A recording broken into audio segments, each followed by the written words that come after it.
జమ్మూ కాశ్మీర్ లో కాల్పులు కలకలం సృష్టించాయి. షోపియాన్ జిల్లాలో భద్రతా దళాలు ఉగ్రవాదుల మధ్య కాల్పులు జరిగాయి. కాల్పుల్లో 3 లష్కర్ ఏ తోయిబా ఉగ్రవాదులు హతమయ్యారు. మృతులు పహల్గాం దాడి అనుమానిత ఉగ్రవాదులుగా అనుమానిస్తున్నారు. మరోవైపు పహల్గాం ఉగ్రవాద దాడిలో పాల్గొన్న ఉగ్రవాదుల గురించి సమాచారం అందించాలని ప్రజలను కోరుతూ పోస్టర్లు అతికించారు. పాకిస్తాన్ ఉగ్రవాదుల గురించి సమాచారం అందించిన వారికి 20 లక్షల రూపాయలు బహుమతి అందిస్తామని పోస్టర్లలో పేర్కొన్నారు.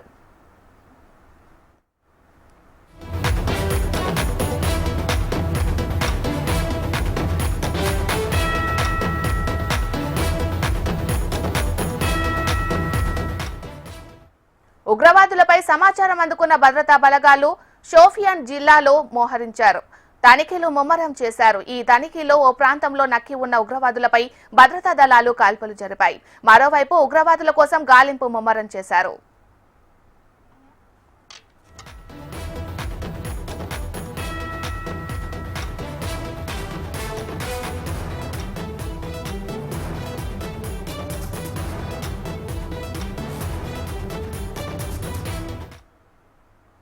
జమ్మూ కాశ్మీర్ లో కాల్పులు కలకలం సృష్టించాయి. షోపియాన్ జిల్లాలో భద్రతా దళాలు ఉగ్రవాదుల మధ్య కాల్పులు జరిగాయి. కాల్పుల్లో 3 లష్కర్ ఏ తోయిబా ఉగ్రవాదులు హతమయ్యారు. మృతుల పహల్గాం దాడి అనుమానిత ఉగ్రవాదులుగా అనుమానిస్తున్నారు. మరోవైపు పహల్గాం ఉగ్రవాద దాడిలో పాల్గొన్న ఉగ్రవాదుల గురించి సమాచారం అందించాలని కోరుతూ పోస్టర్లను అతికించారు. పాకిస్తాన్ ఉగ్రవాదుల గురించి సమాచారం అందించిన వారికి 20 లక్షల రూపాయలు బహుమతి అందిస్తామని పోస్టర్లలో పేర్కొన్నారు.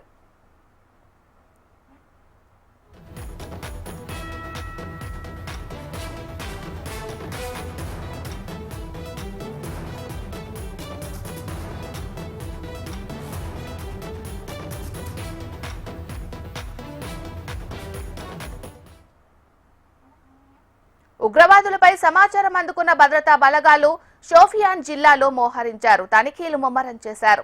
ఈ తనిఖీలో ఓ ప్రాంతంలో నక్కి ఉన్న ఉగ్రవాదులపై భద్రతా దళాలు కాల్పులు జరిపాయి. మరోవైపు ఉగ్రవాదుల కోసం గాలింపు ముమ్మరం చేశారు.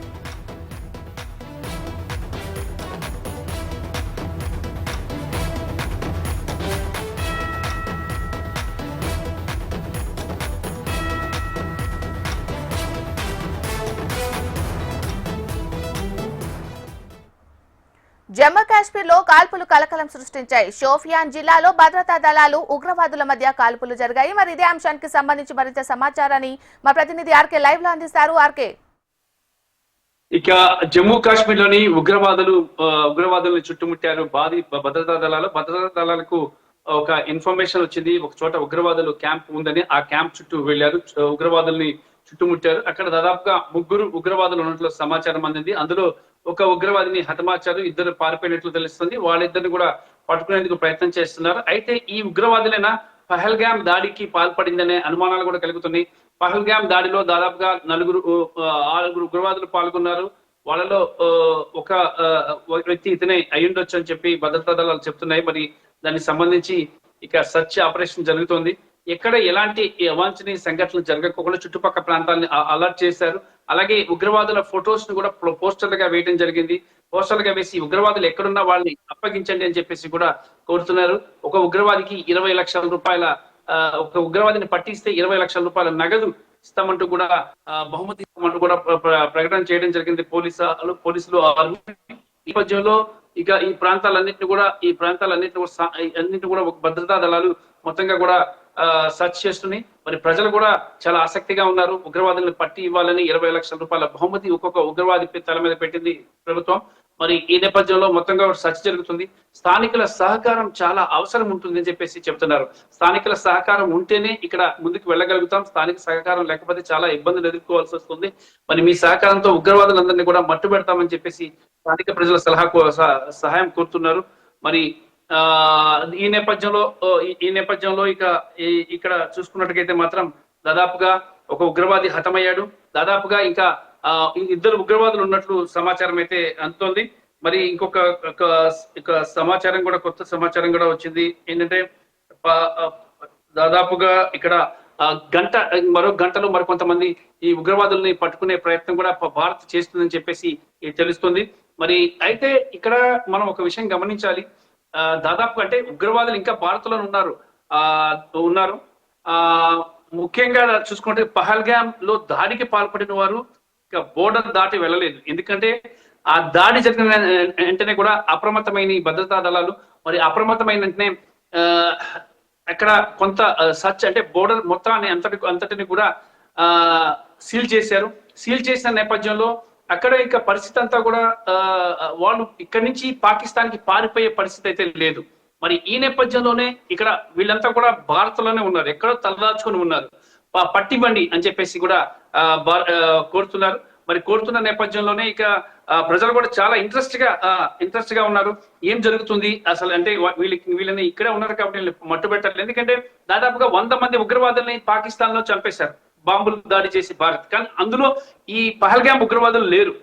అలా అంటే వాళ్ళు భారత్ లోనే ఎక్కడో నక్కి ఉన్నారు, భారత్ ని దాటి పోలేదు. కాబట్టి భారత్ జల్లిడి పడుతుంది ఎక్కడ ఉన్నారు అనేది.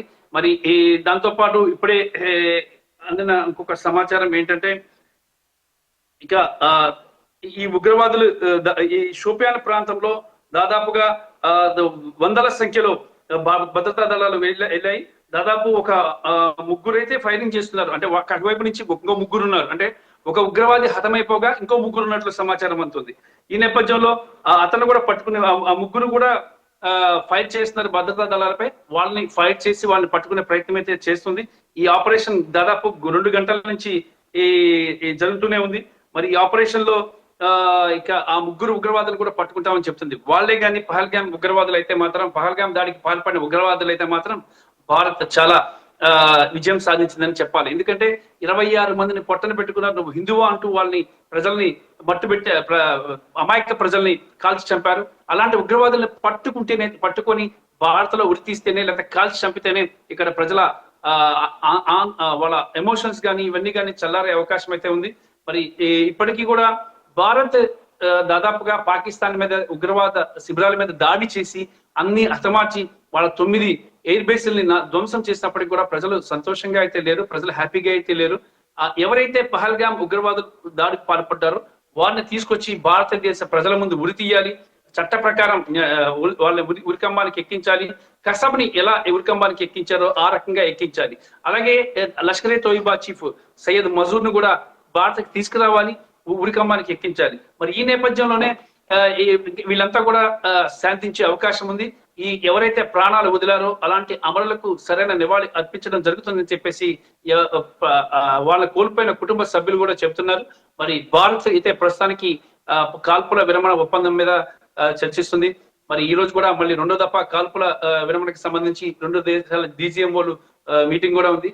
అయితే ఇక గత రాత్రి జరిగిన కాల్పుల విరమణ ఉల్లంఘనకి సంబంధించి కూడా ఇప్పుడు ప్రస్తుతానికి భారత్ అయితే US తో మాట్లాడుతుంది. అమెరికానే మధ్యలో వచ్చి ఈ ఒప్పందాన్ని కుదిర్చింది కాబట్టి పాకిస్తాన్ మీద ఎలాంటి చర్య తీసుకుంటారు. దాదాపుగా 2 సార్లు అనౌన్స్ చేసిన రోజే 3 గంటల తర్వాత ఒకసారి, మరి గత రాత్రి అర్ధరాత్రి భారత ప్రధానమంత్రి ప్రత్యేక ప్రసంగం ఇస్తున్నారు జాతిని ఉద్దేశించి. ఆ సమయంలో మళ్ళీ ఇంకొకసారి కాల్పులు జరిగాయి భారత్ మీద. మరి ఇలా ఉల్లంఘనకు పాల్పడుతున్న పాక్ కి ఏ శిక్ష విధిస్తారు మీరు అని చెప్పేసి కూడా భారత్ కూడా చెప్తుంది, డిమాండ్ చేస్తుంది అమెరికాని. మరి అమెరికా ఏ రకంగా ఇక్కడ స్పందిస్తుందో కూడా మరి వేచి చూడాలి. మరి దాంతో పాటు పహల్గామ్ దాడి తర్వాత ఇండియా పాక్ మధ్య జరిగిన సైనిక చర్యలపై విదేశాంగ శాఖ కార్యదర్శి విక్రమ్ మిశ్రీ ఈ నెల 19న పార్లమెంట్ కమిటీకి కూడా వివరణ ఇవ్వనున్నారు. మరి దీనిపై విదేశీ వ్యవహారాల స్టాండింగ్ కమిటీ సభ్యులకు సమాచారం కూడా అందింది. పహల్గామ్ దాడికి ప్రతీకారంగా భారత సాయుధ దళాల ఆపరేషన్ సింధూర్ చేపట్టింది. మరి తర్వాత 2 దేశాల మధ్య జరిగిన సంఘటనలు కూడా భారతదేశంలో ఉన్నటువంటి వివిధ దేశాల ఎంబసీలన్నిటికీ కూడా వివరించబోతుంది. ఇది ఒకటే ఉద్దేశం, ఉగ్రవాదాన్ని హతమార్చాలి, ఉగ్రవాదాన్ని తొక్కిపెట్టాలి. దానికి ప్రపంచ దేశాలు భారత్ కి సహకరించాలి. కేవలం ఉగ్రవాదం అంశం ఇక్కడ మనం గమనించాల్సిన అంశం.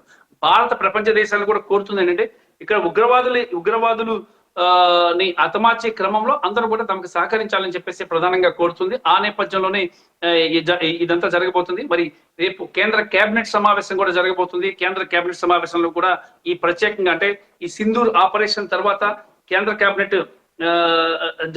జరగబోతుంది. మరి దీనికి చూసుకున్నట్టుగైతే ఇక్కడ ప్రధానంగా సింధూర్ ఆపరేషన్ మీదే మొత్తంగా కూడా ఉంటుంది. మరి కేబినెట్ లో మంత్రులందరికీ ఈ విషయాలు వివరిస్తారు. ఆ తర్వాత అఖిలపక్ష సమావేశం నిర్వహించే అవకాశం ఉంది. ఆ తర్వాత పార్లమెంట్ సమావేశం కూడా నిర్వహించే అవకాశం అయితే ఉంది. మరి ఇంకొక అప్డేట్ వస్తుంది ఏంటంటే 11 మంది సైనికులు చనిపోయినట్లు పాకిస్తాన్ ఒప్పుకుంది. మరి ఆపరేషన్ సింధూర్ లో తమ సైనికులు చనిపోలేదని బుకాయిస్తున్న పాకిస్తాన్ ఇప్పుడు ఎట్టకేలకు నిజాన్ని ఒప్పుకుంది. ఈ ఆపరేషన్ లో గాయపడి 11 మంది సైనికులు మృతి చెందినట్టు ప్రకటించింది. మృతుల్లో 6 ఆర్మీ, 5 ఎయిర్ ఫోర్స్ కు చెందిన సిబ్బంది ఉన్నట్లు వివరించింది. మే 7న భారత రక్షణ శాఖ ఆపరేషన్ సింధూర్ పేరిట 9 ఉగ్రవాద స్థావరాలపై మిసైల్ తో ధ్వంసం చేసింది. ఆ ధ్వంసంలో 11 మంది ఇప్పటిదాకా చనిపోయినట్లు పాకిస్తానీ ఇప్పుడు ఒప్పుకోవడం జరిగింది. మరి ఇంకొక పాకిస్తాన్ ఫేక్ ప్రచారం కూడా బయటకు వచ్చింది. ఆ దేశ నేవీ అధికారి వార్ మిషన్ అంటూ ఒక ఫోటోను కూడా ప్రజెంట్ చేసింది. దీన్ని పరిశీలిస్తే 2023లో పాక్ చైనా సంయుక్త నౌకాదళ విన్యాసాల సమయం అని తేలింది. మరి దీన్ని మార్ఫ్ చేసి కొన్ని ఫేక్ ప్రపోజల్స్ కూడా సోషల్ మీడియాలకి పంపుతుంది పాక్ అని చెప్పేసి కూడా భారత్ తీవ్రంగా ఆరోపిస్తుంది. Right, thank you RK.